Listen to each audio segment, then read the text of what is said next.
ஜோதிடம் என்னும் தெய்வக்கலை மூலமாக என்னை அங்கீகரித்து ஆதரிக்கும் அன்பு நேயர்களுக்கு இனிய வணக்கம்ங்க. மிதுன ராசிக்கு இந்த பதிவு மூலம் அப்படி என்னதான் சிறப்பாக இருக்குது அப்படிங்கிறத பார்க்குறதுக்கு முன்னாடி எம்பெருமான் முருகப்பெருமானின் ஆசீர்வாதம் உங்களுக்கு முழுமையாக கிடைக்க நான் சொல்லும் மந்திரத்தை நீங்களும் 3 முறை சொல்லிக்கிட்டு உங்களால் முடிஞ்சதுன்னா கமெண்ட் பாக்ஸில் ஒரு முறை கமெண்ட் பண்ணுங்க. ஓம் முருகா போற்றி, ஓம் முருகா போற்றி, ஓம் முருகா போற்றி. என்னை படைத்து உன் மக்களுக்கு சேவை செய்ய அனுப்பிய கந்தா கடம்பா கதிர்வேலா என் ஜோதிடம் பழிக்க மனதார பாதம் தொட்டு வணங்குகிறேன். தினமும் உங்களுக்கு கிரகநிலை மாற்றத்தால் வரக்கூடிய சுப பலன்களை அறிய கட்டாயம் சப்ஸ்கிரைப் பண்ணி பெல் பட்டன் அப்புறம் ஆல்னு ஆப்ஷன் இருக்கும், அதையும் கொடுத்து வச்சிருங்க. ஒவ்வொரு பதிவும் உங்களை வெற்றியடைய வைக்க வேண்டும் அப்படிங்கிற எண்ணத்தில் தான் போடுறோம். ஜோதிட சாஸ்திரத்தில் குரு பகவான் ஆண்டுக்கு ஒரு முறை பெயர்ச்சி ஆவாருங்க.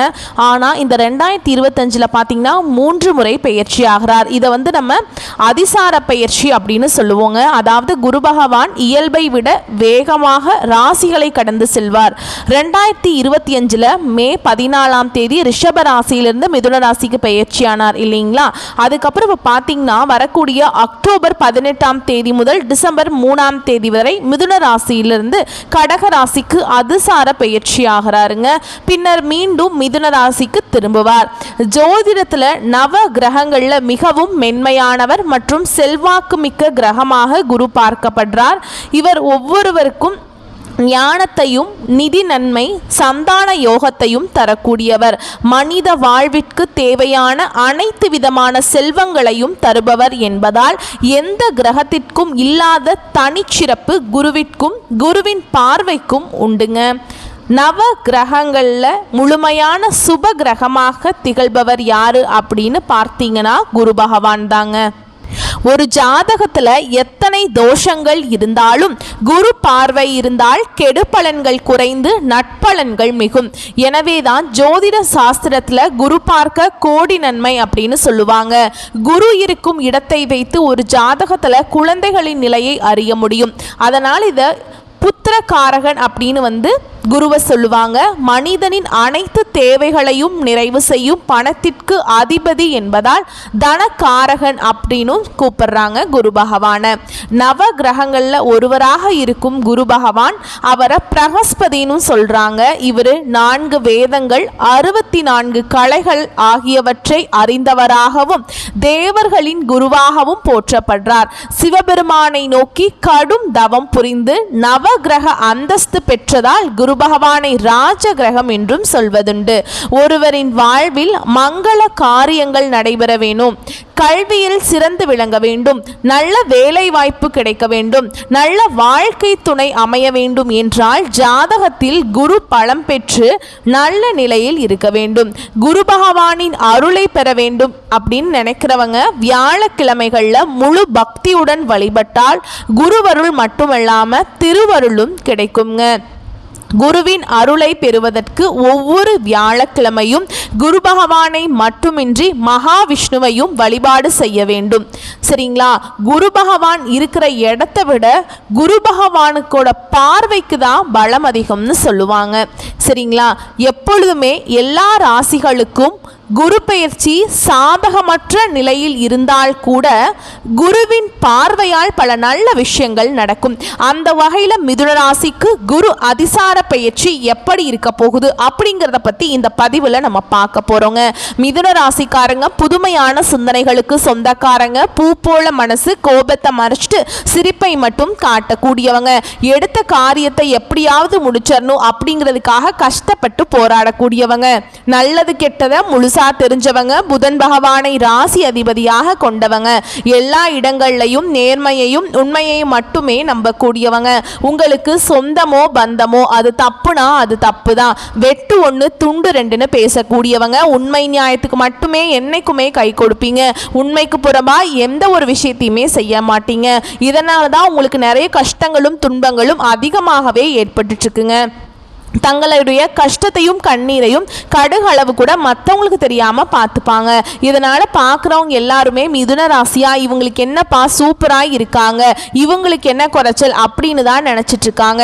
ஆனால் சாப்பாட்டு கூட கஷ்டப்படுறது உங்களுக்கு மட்டும்தான் தெரியுங்க. கஷ்ட காலத்தில் திரும்பி பார்க்க கூட ஆள் கிடையாது. ஏதோ தட்டு தடுமாறி எந்திரிச்சு நிற்கிறப்போ உங்களை குறை சொல்கிறதுக்குனே நிறைய பேர் தேடி வருவாங்க. உங்கள் சொந்தக்காரங்க நண்பர்களுக்கு ஒரு தேவை இருக்குதுன்னா மட்டும்தான் உங்ககிட்ட வருவாங்க. அந்த தேவை முடிஞ்ச உடனே உங்களை தூக்கி போட்டுருவாங்க. மறுபடியும் அவங்க வந்து உங்ககிட்ட உதவின்னு கேட்பாங்க. அவங்க உங்களுக்கு முன்னாடி பண்ண துரோகத்தை எல்லாமே மறந்துட்டு மீண்டும் அவங்களுக்காக உதவி செஞ்சு ஏமாறக்கூடியவங்க தான் மிதுன ராசிக்காரங்க. வாழ்க்கையில எப்படியாவது முன்னேறணும் அப்படிங்கிறதுக்காக தினம் தினம் கஷ்டப்பட்டு உழைக்கக்கூடியவங்க. நீங்க கடந்த காலகட்டங்களில் உங்களுடைய வாழ்க்கையில நீங்க நல்லது நடக்க போகுதுன்னு நினைச்சிட்டு இருந்திருப்பீங்க. ஆனா உங்களுக்கு அந்த டைம்ல ஒரு மிகப்பெரிய ஏமாற்றம் தாங்க. இந்த விரயச்சனி மூலமாக நிறைய கஷ்டங்களும் துன்பங்களும் பொருளாதாரத்தில் நெருக்கடிகளுமே அதிகமாகவே உங்களை தேடி வந்திருக்கும். மிதுன ராசிக்காரங்க சொந்த பந்தத்தை இழந்தாங்க, சொத்துக்களை இழந்தாங்க, தனக்கு நெருக்கமாக இருக்கக்கூடிய உறவுகளையுமே இழந்தாங்க. கடைசியாக நான் மட்டும்தான் எல்லாத்தையுமே இழந்துட்டு நிற்கிறதா இருக்குது, எனக்கு உயிர் வாழவே பிடிக்கலன்னு சொல்லிட்டு இருக்காங்க. இதுக்கு மேலே என்னால் வாழவே முடியல சாமி, தயவு செஞ்சு என்னை வந்து கூடியே கூட்டிகிட்டு போயிரு. நான் இவ்வளவு கஷ்டத்துக்கு பட்டதுக்கு அப்புறம் எனக்கு வாழ்க்கையில் வாழணுங்கிற எண்ணம் சுத்தமாகவே போயிடுச்சு. உங்கள் மனசில் கவலையும் துன்பமும் தாங்க அதிகமாகவே இருக்குது. நீங்க செய்யக்கூடிய ஒவ்வொரு விஷயத்தையுமே தடுப்பதற்கும் உங்களை அவமானப்படுத்துவதற்கும் இங்க நிறைய நபர்கள் வந்து முயற்சி பண்ணிட்டு இருக்காங்க. இது எல்லாமே தெரிஞ்சுமே கூட நீங்க என்னமோ பண்ணுங்க எனக்கு என்ன வந்துச்சு அப்படின்னு தன்னுடைய வேலையில மட்டும் என்னைக்குமே குறிக்கோளா இருக்கிறவங்க தான் நீங்க. ஏன் எனக்கு மட்டும் ஏன் இவ்வளவு கஷ்டம் வருது, என்னோட வாழ்க்கையில நான் யாருக்குமே கெடுதலையோ கஷ்டத்தையோ துன்பத்தையோ கொடுத்ததில்லை, எனக்கு மட்டும் ஏன் இந்த மாதிரி நடந்துட்டு இருக்கு அப்படின்னு தான் நிறைய நபர்கள் வந்து புலம்பிட்டு இருக்கீங்க. மிதுன ராசிக்காரங்களுக்கு பிரச்சனைங்கிறது வரும், அது கொஞ்ச நாள் இருக்கும், அதுக்கப்புறம் அந்த பிரச்சனை போயிடும். இந்த மாதிரி பிரச்சனை வரும் போகும் அப்படிங்கிற நிலைமையில தான் நிறைய நபர்கள் வாழ்ந்துட்டு இருக்கீங்க. நீங்க என்னதான் பிரச்சனையை தவிர்த்தாலும் ஏதாவது ஒரு சூழல்ல உங்களை தேடி புதுசா பிரச்சனையும் கஷ்டமும் உங்களை நோக்கி வந்துக்கிட்டு தாங்க இருக்கும். ஆனா இனி வரக்கூடிய நாட்கள்ல இருந்து உங்களுக்கு இன்பத்தையும் மகிழ்ச்சியையும் தரக்கூடிய ஒரு காலகட்டமாகவே அமைஞ்சிருக்குதுங்க. அதாவது பார்த்தீங்கன்னா சனி பகவானுடைய வக்ர பயிற்சியும் ஸ்டார்ட் ஆயிடுச்சு. ஓகேங்களா, மார்ச் மாதம் 29ஆம் தேதி பார்த்தீங்கன்னா சனி பயிற்சியானது வந்து கும்பராசிலிருந்து சனி பகவான் மீன ராசிக்கு வந்துட்டார். அதன் மூலமாக சனி பயிற்சி மூலமாக ஒரு சில ராசிக்காரர்களுக்கு நல்லதும் நடந்திருக்கும் கெட்டதும் நடந்திருக்கும். ஆனால் இனி வரக்கூடிய நாட்களை பொறுத்த வரைக்கும் பார்த்தீங்கன்னா சனி பகவான் இத்தனை நாட்கள் உங்களுக்கு வந்து மைனஸாக செயல்பட்டு கொண்டிருந்தார். இனி வரக்கூடிய ஒரு 5 மாதங்களுக்கு முழுவதுமாகவே ப்ளஸ்ஸாக செயல்பட போகிறார். இதுதான் வந்து சனியுடைய வக்ர பயிற்சி. அது மட்டும் இல்லாமல் இந்த ஆகஸ்ட் 16ஆம் தேதி பார்த்தீங்கன்னா சுக்கிர பயிற்சியும் ஸ்டார்ட் ஆகி நடந்துட்டுருக்கு. ஓகேங்களா, சுக்கிர பகவான் பார்த்தீங்கன்னா ரிஷப ராசியிலேருந்து உங்களுடைய ராசிக்கு அதாவது மிதுன ராசிக்கு தான் வந்து சஞ்சாரம் பண்றார். ஓகேங்களா, அதே மாதிரி இனி வரக்கூடிய நாட்கள்ல குருவுடைய அதிசார பயிற்சியும் உங்களுக்கு வந்து நடக்க போகுதுங்க. கண்டிப்பா வரக்கூடிய ஒரு 6 மாதங்களை பொறுத்த வரைக்கும் சுக்கிர பயிற்சி மூலமாகவும் குருவுடைய அதிசார பயிற்சி மூலமாகவும் நல்ல ஒரு முன்னேற்றத்தையும் நல்ல ஒரு ராஜயோகத்தையும் கொண்டுள்ள ஒரு நாட்களாகவே வந்து பார்க்கப்படுதுங்க. அப்படிங்கிறதுல எந்த ஒரு மாற்று கருத்துமே கிடையாது. ஏன்னா ஒருத்தன் வாழ்க்கையில் வந்து கொடி கட்டி பறக்கிறான்னா அவனை கூட இருந்து பார்க்குறவங்க எல்லாருமே அவனுக்கு என்னப்பா சுக்கிரன் உச்சத்தில் இருக்கான், குரு நல்லா இருக்காரு அப்படின்னு சொல்லுவாங்க. மிதுன ராசிக்காரங்களுக்கு மட்டும்தான் சுக்கிர பகவான் உச்சத்தில் இருக்க போறாருங்க. மீதி எல்லாருமே நல்ல பலன்கள் கிடைச்சாலுமே மிதுன ராசிக்கு தான் தன்னுடைய 100% பலனுமே வந்துட்டு சுக்கிர பகவான் உங்களுக்கு முழுமையாக அள்ளித்தர போறார். எந்த ராசிக்காரர் கொடுக்குறாரோ இல்லையோங்க, உங்களுக்கு மிதுன ராசிக்காரர்களுக்கு குருவும் சுக்கிரனும் மாற்றி மாற்றி உங்களுக்கு நல்லது பண்ண போறாங்க. இதன் மூலமாக கடந்த காலகட்டங்களில் உங்களுடைய வாழ்க்கையில் நீங்கள் எதையெல்லாமே இழந்துட்டு கஷ்டப்பட்டு இருக்கீங்களோ அது அனைத்தும் பெறக்கூடிய ஒரு காலகட்டமாகவே பார்க்கப்படுது. அது மட்டும் இல்லாமல் இந்த ஆகஸ்ட் இறுதியில் பார்த்தீங்கன்னா 5 கிரகங்களுடைய சேர்க்கையும் இருக்குதுங்க. இதன் மூலமாக பார்த்தீங்கன்னா இத்தனை நாட்களாக குரு பெயர்ச்சியோட பலன்கள் வந்து உங்களுக்கு கிடைக்காம இருந்ததுங்க. குரு பெயர்ச்சியோட பலன்களும் கிடைக்கிறதுனால வரக்கூடிய நாட்களில் எளிமையாக வந்து உங்களுடைய கடன் பிரச்சனை அனைத்தும் நீங்கள் ஈஸியாக கட்டி முடிச்சிருவீங்க. ஏன்னா குரு பயிற்சி மூலமாக உங்களுக்கு மட்டும்தான் பலன்கள் கிடைக்காம இருந்ததுங்க. ஆனா இனி வரக்கூடிய நேரத்தில் நாட்கள்ல அதனுடைய பலன்களும் கிடைக்கிறதுனால நல்ல ஒரு பொருளாதார முன்னேற்றம் அப்படிங்கிறது உங்களுக்கு படிப்படியாகவே உயரப்போகுது. கடந்த காலகட்டங்களில் நல்ல ஒரு வேலைங்கிறது கிடைச்சிருக்காது. ஏதோ ஒரு கிடைக்கிற வேலைக்கு ஒரு 10,000 சம்பளத்துக்கோ 15,000 சம்பளத்துக்கோ வீட்டில் பக்கத்தில் இருக்க வேலைக்கு போயிட்டு இருந்திருப்பீங்க. ஆனால் நீங்கள் படித்த படிப்புங்கிறது வேறையாக இருக்கும். ஆனால் சம்மந்தமே இல்லாத ஒரு வேலையை செஞ்சுட்டு இருப்பீங்க, வேறு வழியே இருந்திருக்காது குடும்ப கஷ்டத்துக்காக. ஆனால் இனி வரக்கூடிய நாட்களில் நீங்கள் ஒரு அரசாங்க வேலைக்கு ட்ரை பண்ணாலும் சரி, இல்லை ஒரு ஐடி ஜாபோ, ப்ரைவேட் ஜாபோ, பேங்க் ஜாபோ, நீங்கள் எங்கே வேலைக்கு ட்ரை பண்ணாலும் இந்த ஜாப் அப்படிங்கிறது உங்களுக்கு நிச்சயமாக கிடைக்க போகுதுங்க. கோர்ட்டு கேஸுன்னு ரொம்ப நாட்களாக வந்து அலைஞ்சிட்ருக்க நபர்களுக்கு விரைவில் உங்களுக்கு சாதகமாகவே தீர்ப்பு வரும். சொத்து பிரச்சனையும் உங்களுக்கு சாதகமாகவே முடியும். சனி பகவானுடைய பார்வை உங்களுக்கு நேரடியாகவே இருக்குதுங்க. இதன் மூலம் வருமானம் அப்படிங்கிறது பல வழிகளில் வரும். தொழிலில் லாபம் சற்று அதிகமாகவே கிடைக்கும். அரசியல்வாதிகளை பொறுத்த வரைக்கும் புதிய பொறுப்புகள், புதிய பதவிகள் எல்லாமே தானாகவே உங்களை வந்து சேரும். ராகுவால உங்களுடைய செல்வாக்கு உயரும், உடல் ஆரோக்கியம் மேம்படும், சங்கடங்கள் நீங்கும். மறைமுகமாக உங்க தொழில் வாழ்க்கையிலும் சரிங்க, இல்லற வாழ்க்கையிலும் சரி, நிறைய நபர்கள் வந்து தொல்லை கொடுத்துட்டு இருந்திருப்பாங்க. இனி அவங்களுடைய தொந்தரவுங்கிறது முழுவதுமாகவே இருக்காது. கடந்த காலகட்டங்களில் நீங்களும் ஒரு கம்பெனியில் இரவு பகல் பார்க்காம உழைச்சிட்டு இருந்திருப்பீங்க. உங்களுடைய சொந்த கம்பெனியாக நினச்சி வேலை செஞ்சுருப்பீங்க. ஆனால் உங்களுக்கு அப்புறம் வேலைக்கு வந்திருப்பாங்க. அவங்களுக்கு வந்து நிறைய சலுகைகள், அவங்களுக்கு நிறைய சலுகைகள் எல்லாமே உங்கள் கம்பெனி எல்லாம் கொடுத்துருப்பாங்க. அதை பார்த்து ரொம்பவே மனவேதனைப்பட்டிருப்பீங்க. ஆனால் இனி வரக்கூடிய நாட்களில் பார்த்தீங்கன்னா உங்களுக்கு சம்பள உயர்வு, பதவி உயர்வு, உங்களுக்கு மேல் இருக்கக்கூடிய அதிகாரிகளுடைய ஆதரவு முதற்கொண்டு உங்களுக்கு கிடைக்க போகுதுங்க. இனி உங்கள் வார்த்தைக்கும் மதிப்பு மரியாதை கிடைக்கும். அந்தஸ்தில் நீங்கள் எதிர்பார்த்த உயர்வுக்கு போகிறீங்க. இனி நினைச்சது எல்லாமே நடக்கும். தொழில் வியாபார தடைகள் அனைத்தும் விலகும். லாபம் அதிகமாக கிடைக்கும். முன்னேற்றம் உண்டாகும். வரவேண்டிய பணம் விரைவில் கைக்கு வந்து சேரும். குடும்பத்தில் நெருக்கடிகள் விலகும். செல்வாக்கு அந்தஸ்து உயரும். வெளிநாட்டு முயற்சிகள் வெற்றியை தரும். தெய்வ சிந்தனை அதிகமாக இருக்கும். பெரியோர்களுடைய உதவிகள் கிடைக்கும். உறவில் இருந்த சண்டை சச்சரவு முழுவதுமாகவே விலகும். புதிய நண்பர்கள் உங்களுக்கு உதவி செய்வாங்க. தொழிலில் ஏற்பட்ட நெருக்கடிகள் நீங்கும். முடங்கி கிடந்த நிறுவனங்கள் மீண்டும் இயங்கும். வியாபாரத்தில் எதிர்பார்த்த லாபம் கிடைக்கும். புதிய தொழில் தொடங்கக்கூடிய முயற்சிகள் கண்டிப்பாக உங்களுக்கு வெற்றியை தரும். கடந்த காலகட்டங்களை பார்த்தீங்கன்னா மிதுனராசிக்காரங்களுக்கு திருமண நிலை அப்படிங்கிறது நிறைய பிரச்சனையும் சிக்கலையுமே அதிகமாக சந்திச்சிருப்பீங்க. இதில் குறிப்பாக பெண்களுக்கு ஏதாவது ஒரு வகையில் திருமணம் அப்படிங்கிறது அடைஞ்சிருது. ஆனால் ஆண்கள் தான் ரொம்ப ரொம்ப பாவம். ஏன்னா வயது பார்த்திங்கன்னா 30, 33, 35, 37 வயது வரைக்குமே நிறைய ஆண்கள் வந்து திருமண நிலையை அடையாமல் கஷ்டப்பட்டுட்ருக்கீங்க. அடித்து பிடிச்சி அது வரைக்கும் போனால் கூட அக்கம் பக்கம் இருக்கிறவங்க ஏதாவது சொல்லி எடுத்து விட்டுறாங்க. இந்த மாதிரி நிறைய பிரச்சனைக்கு ஆளாக்கப்பட்டவங்க தான் நீங்கள். ஆனால் இனி வரக்கூடிய நாட்களில் நீங்கள் எதிர்பார்த்த மாதிரியே நல்ல ஒரு வரன் அப்படிங்கிறது நிச்சயமாக உங்களை தானாகவே தேடி வருங்க. வாழ்க்கை துணையை இழந்த மிதுனராசி ஆண்களோ பெண்களோ அடுத்து வந்து இரண்டாவது திருமணம், அதாவது மறுமணம் பண்ணலாமா வேண்டாமா அப்படிங்கிற ஒரு மிகப்பெரிய குழப்பத்தில் இருப்பீங்க. அப்படி இரண்டாவது திருமணம் பண்ணும்போது சொந்தக்காரங்க தப்பா பேசிடுவாங்களா, ஊர்க்காரங்க தப்பா நினைச்சிருவாங்களா, இல்லை அவங்க என்ன நினைப்பாங்க, இவங்க என்ன நினைப்பாங்க அப்படின்ட்டு நிறைய நபர்கள் வந்து இரண்டாவது திருமணத்தை பற்றி யோசிக்காமல் இருக்கீங்க. இப்போ இருக்கக்கூடிய பொருளாதார சூழலும் இப்போ இருக்கக்கூடிய காலகட்டத்தையும் வச்சு பார்க்கும்போது ஒரு சிங்கிள் பேரண்டால் இந்த சொசைட்டியில் சர்வே பண்ணுறது ரொம்ப ரொம்ப கஷ்டங்க. நீங்கள் எதிர்பார்த்த மாதிரியே நல்ல ஒரு மறுவாழ்க்கை அப்படிங்கிறது விரைவில் உங்களுக்கு அமையும். குழந்தை பாக்கியத்துக்காக எங்கள் மிதுன ராசி நேயர்கள் பார்த்தீங்கன்னா எங்களுக்கு மேரேஜ் ஆகி 3 வருஷம் ஆகுது சாமி, 5 வருஷம் ஆகுது, 10 வருஷம் ஆகுது, நாங்களும் போகாத ஹாஸ்பிட்டல் இல்லை, பார்க்காத ட்ரீட்மெண்ட் இல்லை, வாரத்தில் 3 நாள் கோவிலுக்கு போய் வழிபாடு செஞ்சுட்டு வந்துட்டுருக்கோம், ஆனால் எங்களுக்கு குழந்தை பாக்கியமே இல்லை சாமி அப்படின்னு நிறைய நபர்கள் புலம்பிகிட்ருக்கீங்க. கண்டிப்பாக இந்த 2025 முடியறதுக்குள்ளே உங்களுக்கு விரைவில் குழந்தை பாக்கியம் அப்படிங்கிறது நிச்சயமாக உண்டாகும். பிரிந்திருக்கக்கூடிய கணவன் மனைவி எல்லாமே மீண்டும் ஒரு முறை ஒன்றாக சேர்ந்து பேசக்கூடிய வாய்ப்பு கிடைக்கும் பட்சத்தில் கண்டிப்பாக இருவரும் ஒன்றாக இணைந்து வாழ்வீங்க.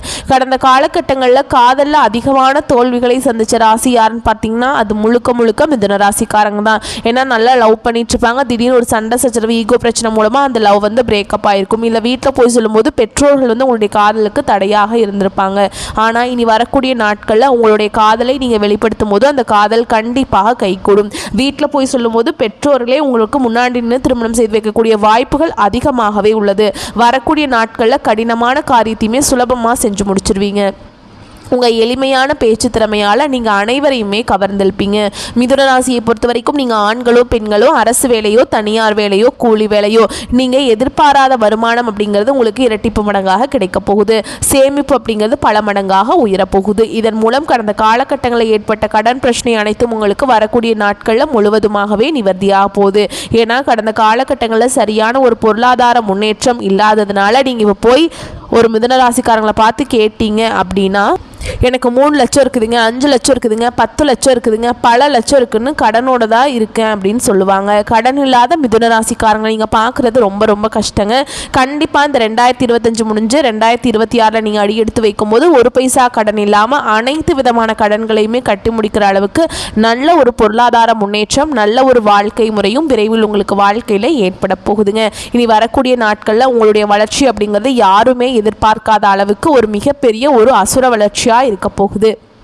உங்களுடைய சொந்தக்காரர்களும் நண்பர்களுமே உங்களுக்கு எதிரிகளாகவும் துரோகிகளாகவும் மாறக்கூடிய வாய்ப்புகள் அதிகமாகவே உள்ளது. கண்டிப்பாக இதன் மூலமாக குடும்ப உறவில் இருந்த ஏதாவது ஒரு விரிசல் அப்படிங்கிறது நிச்சயமாக வரப்போகுதுங்க. முடிஞ்ச அளவுக்கு இந்த மாதிரி குடும்ப உறவுகளோடு பிரச்சனை வரும் அப்படிங்கிற பட்சத்தில் உடனடியாக அவர்களிடமிருந்து விலகி நீங்கள் தனியாக இருப்பது வரக்கூடிய நாட்களில் ரொம்ப ரொம்ப நல்லதுங்க. அலுவலகத்தில் உங்கள் முயற்சிகள் முடக்கம் கூடாதுங்க. மேல் அதிகாரிகளுடன் வீண் தர்க்கம் வேண்டாம். உடன் இருப்போர் குறைகளை பெரிதுபடுத்தி பேசுவது கூடாது. பொறுப்புகளை திட்டமிட்டு செய்து முடித்தால் படிப்படியாக பதவி பொறுப்பு உயர்வுகள் வரும். புதிய வேலைக்காக காத்திருக்கிறவங்க நேரு வழியில் முயற்சிப்பதே நல்லது. வீட்டில் விட்டு கொடுத்து போவது முக்கியம். தம்பதியர்களிடையே 3ஆம் நபர் தலையீட்டை அனுமதிக்க வேண்டாம்ங்க. பெற்றோர் வார்த்தைகளுக்கு மதிப்பு கொடுங்க. இளம் வயதினர் திடீர் முடிவுகளை எடுப்பதை விட குடும்பத்தாருடன் மனம் விட்டு பேசுவதே நல்லது. பொது இடங்களில் வீண் ஆடம்பரங்களை தவிர்த்துருங்க. அனாவசிய கடன்கள் வாங்க வேண்டாம். செய்யும் தொழில் சீரான வளர்ச்சி பெறும். உங்கள் மீது உண்மையான அக்கறை உள்ளவர்கள் ஆலோசனைகளை அவசியம் கேளுங்க. வெளிநாட்டு வர்த்தகத்தில் தரத்தில் கவனம் முக்கியம்ங்க.